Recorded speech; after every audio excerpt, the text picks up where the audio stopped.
Bonjour à tous et voici un nouvel épisode du podcast Café avec Spiritisme. Aujourd'hui, nous vous présentons les réflexions de William Jacob sur un message de l'esprit Lacordaire intitulé « Bien et mal souffrir », reçu à Le Havre en 1863, que Kardec a placé à l'item 18 du chapitre 5 du livre L'Évangile selon le spiritisme.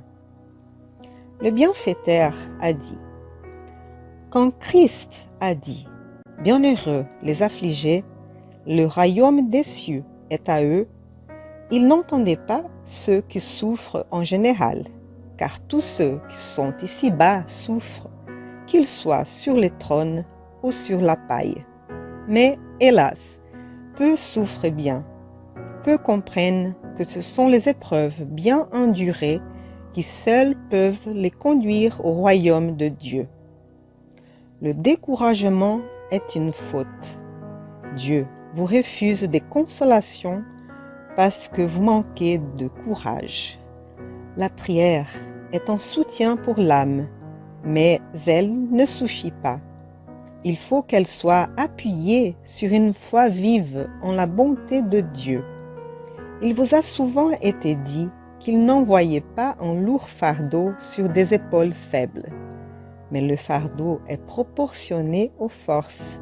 La récompense sera proportionnée à la résignation et au courage. La récompense sera plus magnifique que l'affliction n'est pénible. Mais cette récompense, il faut la mériter. Et c'est pour cela que la vie est pleine de tribulations. Le militaire que l'on n'envoie pas au feu n'est pas content, parce que le repos du camp ne lui procure pas d'avancement. Soyez donc comme le militaire, et ne souhaitez pas un repos dans lequel s'énerverait votre corps et s'engourdirait votre âme.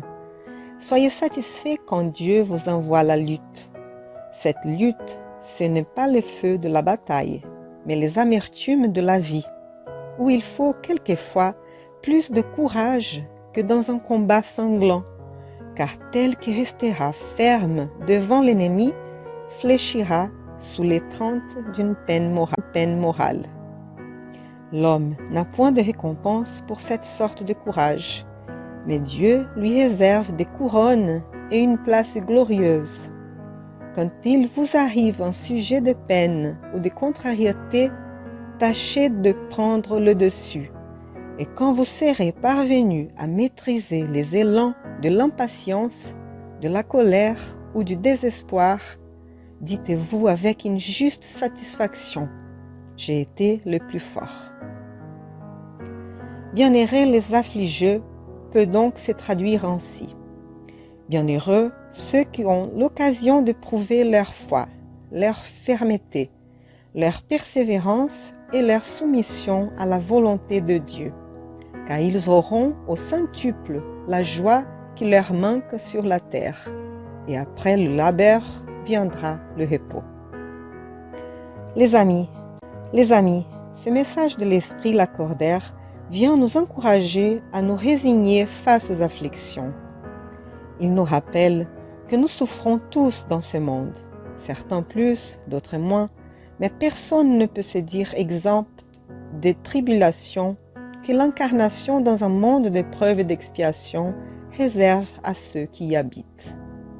Face aux difficultés auxquelles nous nous sommes confrontés, il est nécessaire de comprendre et d'accepter qu'un mélange de sentiments peut nous envahir et rester plus ou moins longtemps. Souvent, à force de connaître les principes spirites, nous nous sentons coupables lorsque nous ressentons de la colère contre quelque chose qui s'est produit ou lorsque nous sommes tristes, abattus et même révoltés. Cela en fait partie, et le défi est d'accepter que ces émotions existent, demander de l'aide quand c'est le cas et faire analyser tout cela vers le bien. Nous avons mentionné plusieurs fois dans des épisodes antérieurs que même Gandhi se sentait en colère et a dit à ce sujet: « J'ai appris à utiliser ma colère pour le bien. La colère, pour les gens, est comme du carburant pour l'automobile.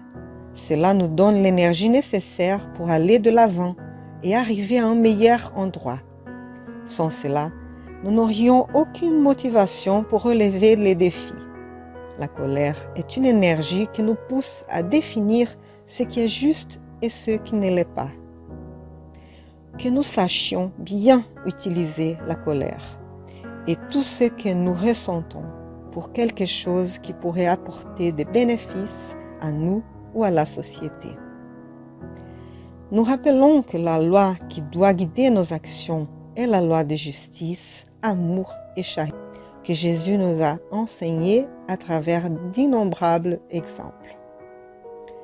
Beaucoup de paix à tous et rendez-vous au prochain Café avec Spiritisme.